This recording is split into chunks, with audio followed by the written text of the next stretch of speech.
Hello good මෝනිින් කට්ටිය මොකද වෙන්නේ අද පොඩි මිනි ව්ලොග්ගයක් ගන්න කියලා හිතුවා. ඉතින් කොල්ල උදේ පාන්දර වැඩ පටන් ගත්තා. කාමරය ඇස් කරනවා. මේ මං කියන්නේ හිටියේ ඔය තියෙන බෝතල් ටික තියෙන්නේ බෝතල් ටික මේ මං බීපු හැම නන්නේ මේ හොඳේ. මේ ඔය යාළුවන්ගේ වලින් ඉඳගත්ත බෝතල් ටික. ඔව් ඉතින් දැන් මේ අවකාශ කරන යනවා. දැන් දන්නවනේ ඉතින් අය කොල්ල වැඩ පටන් ගත්තාම ආයේ වැඩේ 100ක් ඉවරක් කළා තමයි මේ මිනිහා පස්සට ගන්නේ. දැන් ඊට පස්සේ ගයිස් කොල්ල අත්තු ගාගෙන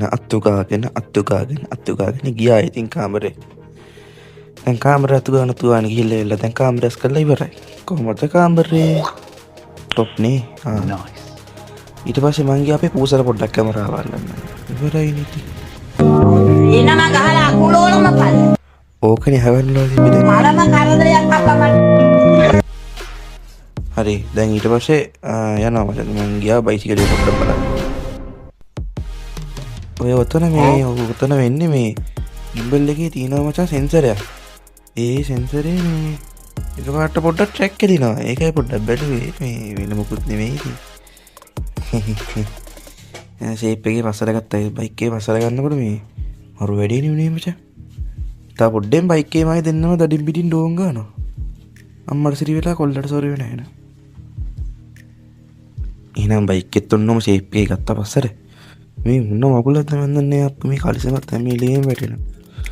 නම් මොම ෂේප් එකේ ගලවගෙන ගියා බයික් එකේ. ගලවගෙන ගියා ගමන් තමයි දැක්කේ.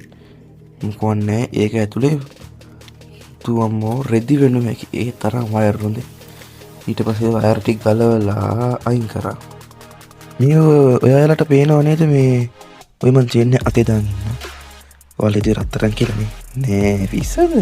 ඇයි එහෙම නවනීතිලා වැඩ කරන්නේ? මේ පාර ගයිස් බයික් එක කපා ගන්නවනේ බා. මේ හරි දැන් අපි ඒ පාර ටික කපලා ගාලා කියන්නේ මං ඉතින් කැප්පුවා. මොකක් හිතන්නේ?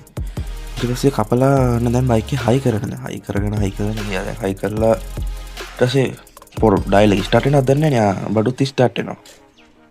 බයික් එක ඇතුළට දැම්මා. ඊට පස්සේ දාලා ඉවරලා මම ගියා අපේ බඩුත් අඩිය දෙන්න පොඩ්ඩක් බලන්න. අයියෝ වෙච්ච දෙයක්. පැතියෝ කොහොමද? කනවතෝ කන මරාගෙන කන දෙනකන්.